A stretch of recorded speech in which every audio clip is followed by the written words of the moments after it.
just wondering how much you can take from the Notre Dame game and what you guys weren't able to do and apply it to this week, or is that game kind of washed and you go with another you stay with your principles, but now you have a different opponent in Texas, San Antonio? Yeah, I think anytime you get hit in the mouth and you lose, you need to learn from it. And, we'll see similar schematic, the way defenses defended us in the past, the way they defended us this year. We'll see very similar things in the future, but it's all about how we can overcome some things. I give a lot of credit to Notre Dame. I know Coach Munkins talked about it, but that was their Super Bowl, and that was as good of a team that we've played since I've been here, including LSU on defense. And I wanted to make sure that our guys that don't use that as an excuse. It's easy to just say, oh, well, we played the number 3 ranked team in the country. And, if it was anybody else, maybe we would have done better.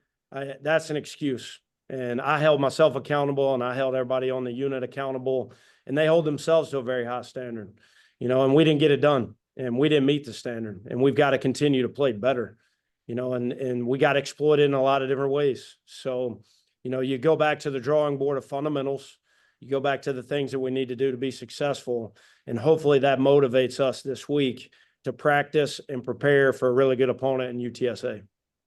Yeah, was it more fundamentals with was it a combination of things against Notre Dame that why the offense didn't get a chance to move the ball as much as you wished? Execution, fundamentals. What do you think was it, if you could put your finger on it?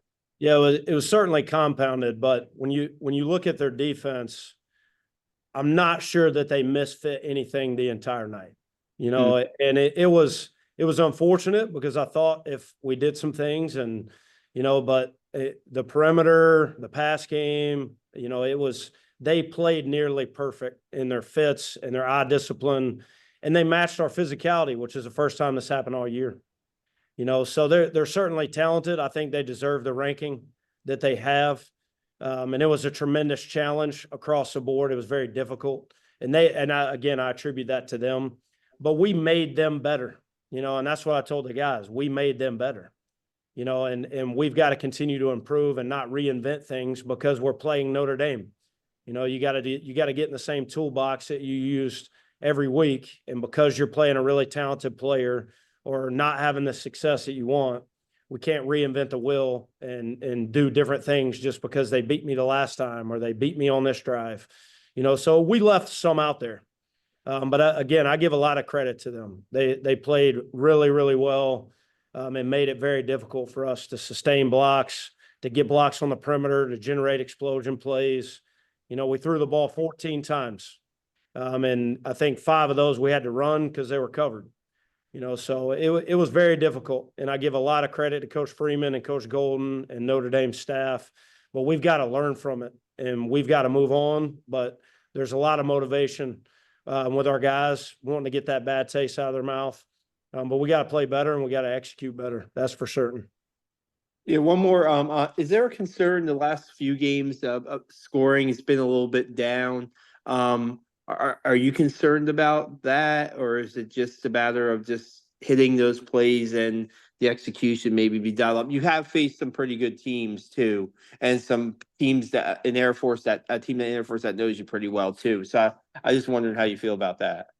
Yeah, I think it's something you look at you look at the Air Force game, like you said, we had opportunities in that game to score more and we didn't. And we shot ourselves in the foot at times, and that's what stopped us. And you look at a North Texas game where you have 6 possessions in the entire game. And we missed an opportunity to score at the end of half. And, you look at the rest of that game and you turn the ball over twice on 2 of your possessions out of 6. And then the last possession, we took a knee. So, when you have 6 possessions, you need to score on all of them. And we weren't able to do that in that game, but fortunately we made it a really ugly game for them, so we played complimentary football and our defense bailed us out when we did turn it over. But we were able to stay on the field and mount a really long drive that kept their offense off the field. So I think that was kind of a game where we played really good complementary football with the defense, and we're able to come out on top. And Notre Dame is one of the top defenses in the country for a reason. Nobody scored on them. So, that's kind of how I look at it. I think, that we've got to do our part and understand that we need to play better, and I've got to coach better. And that's the goal this week. But to answer your question, I think it's compounded by us shooting ourselves in the foot when you look at the other games where we've been able to get out and jump out on top and really move the ball. We haven't had turnovers. We haven't had foolish penalties. We haven't had blatant missed assignments. So that's been the stress from game one, and that hasn't changed to now. And unfortunately for us, some of those things have happened over the last couple of weeks, and we've got to continue to address those things, coach better, and get our players to respond, and I know they will. I appreciate it, Cody. Good luck on Saturday. Absolutely. Thank you. Hey, Cody. Ken McMillan from The Record. Hey, Ken, how are you? Good, thank you. Appreciate you asking. To follow on what Sal was saying, were there certain aspects that you expected to have success, but were surprised that, nope, it wasn't happening on Saturday night? I mean, I was hoping they would make a couple of mistakes, and when you drop back and throw it 14 times and they cover it like they covered it, especially in some of the play action game, we were hoping that they would have dirty eyes and miss it and fit the run, and they didn't. And again, I give them the credit. It was really difficult in every aspect. And so, it's compounded. Like I said, I think that we did a lot to hurt ourselves and made them look better. When you play a team like Notre Dame and the defense that they have and the coaches that they have and the players that they have, you can't shoot yourself in the foot. You have to match them and not make mistakes. And we weren't able to do that, unfortunately. Obviously, you guys don't quit during the game, but what positives do you take out of that final drive of the game, which was very Army-like? Yeah, and that's our culture. That's our standard. We're going to play through the end and through the echo of the whistle on every play. And then, we're going to play to the finish. And our guys, one thing I'll say is our guys played really hard, and that's something that's shown up and something we pride ourselves on. And they played hard throughout the entire game. And, at times Notre Dame beat us, a lot of times, to be honest, but they continued to play hard, and they played with maximum effort to do their job, and they never quit and they never flinched, and it is what it is. I'm very disappointed for our players. Wish we could have had a different outcome, but at the end of the day, they played really hard. They finished, and it was great to finish and have a score at the end. Because that just reiterates our culture and our standard. Cody, obviously, you guys were behind the sticks quite a bit the other night. Explain to the reader, how tough is it in your offense to be third and long, especially so consistently on Saturday? Yeah, it's really difficult. I think any offense, it's really difficult. Even if you drop back and throw it on 3rd and 10, that's hard. So, and unfortunately, we converted on a 3rd and 12 to Hayden Reed and had a penalty. So it's those situations. You finally make a play, you finally get a chunk play, and you're able to move the chains on what you like you said, a really difficult play to drop back, especially against those guys, and complete it. And unfortunately, we have a penalty. But it's our goal as an offense is to stay on schedule, and again, give a lot of credit to them. They were able to keep us off schedule, match our intensity and physicality. And when you're playing behind the chains, it's really difficult. And, that's something that we've got to continue to work on, is having positives on 1st and 2nd down, giving ourselves a chance to convert on 3rd and 4th down. I'm not pointing the finger at the offensive line, but I'm sure they feel awful about what happened on Saturday. Do you get that sense that, this week is, there's an extra motivation or determination to kind of reestablish their dominance this year? Yeah, you look at it, and at times the offensive line had really good surge and movement at the point of attack. But it's just the structure of Notre Dame's defense. They're adding hats. They're playing man coverage. They're playing 11-on-11 football, and they were adding hats that the offensive line couldn't account for. So I certainly think that they gave us a chance at times to move the ball. and do some things. But unfortunately, we weren't able to consistently. But I think for all of them, for every position group and every coach on our offensive staff and in this building throughout has a bitter taste in their mouth. And that's going to motivate us to have better practices and coach better. And, when you go over a year without losing a football game, this when you get hit in the mouth is how you respond. And fortunately, we've gone over a year until last Saturday without losing a football game. And so I think our guys will respond, and they responded today and had a great energy and great practice. But we have a really big challenge and a really good UTSA team who's playing their best football right now. So, that's the motivation, that's the edge, that's the chip on our shoulder, and treat it like we have every week. And hopefully that's good enough. And last thing, senior day for you guys. What does senior day mean to you as a assistant coach? And what was it like on your senior day when you were a player?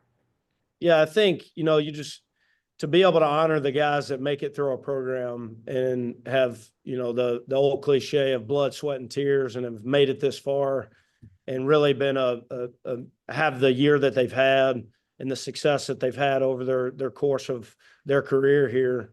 I think everybody on senior day wants to honor those guys and play at their best, and I think for those guys, it could be the last opportunity they play in Michie Stadium, and I think there's a lot of emotion there, and emotion doesn't win games, but it certainly gives you motivation. And some of these seniors this is one of the senior classes that I came in with. You look at these guys with my first year in 2020, some of these guys were here, and then obviously that following year, and having Bryson in the room, coaching the quarterbacks, he's been a special kid to me, a special player for this academy, and to see how he's grown as a leader, as a man, as a player, and along with all the other seniors. And I can name them each by name, but, I'm going to miss these guys and what they've done for me, what they've done for my family, what they've done for this academy. And we need to send them out the right way. And it's going to take a tremendous effort. Thank you, Cody. Thank you. Hey, Coach Ken Kreitzer, Cadets Media. Good to see you. Just tell us a little bit. Bryson Dale, as you said, 5 or 6 times went back to pass, had to run the ball himself. He ended up running 39 times. Yep. Gained 139, had the 2 touchdowns. How do you evaluate that, and what physical taxing is that for him to take that many hits in a game? Yeah. I mean, it's too much if you want to know the truth. I'm just being honest. When you call 14 pass plays and 19 option plays, and unfortunately, that's kind of the scenario with the options. Sometimes he's going to carry it. But, there were times where we wanted to get the ball out of his hands, and unfortunately they took that away. Or when we did get the ball out of his hands, they got us behind the chains. It ended up being one of those games where even when you drop back and you call a pass and he tucks it and runs, or you call the option anticipating the ball to get to the perimeter and he keeps it, it was one of those games, but 39 carries is too much for anybody. So we've got to do a good job of understanding and doing things, and the support staff, every unit has to step up, and, we're still going to be who we are, and that's what we've been all year. But, we've got to distribute the wealth, and we got to get production out of each group, like we have had the success in other games of having the distribution of success. So hopefully we can continue to get back to that. But it was one of those games where it ended up with the ball in his hands a lot more than I wanted it to. And Tyrell Robinson ran 3 times for 10 yards, and also had 1 pass directed to him. How is he coming along at this point in the season? He's starting to look at his best. Every week he's kind of progressed. He's starting to get better and better. I think he's starting to look more like himself, and getting fill of game reps and getting those reps have been critical over the last few weeks.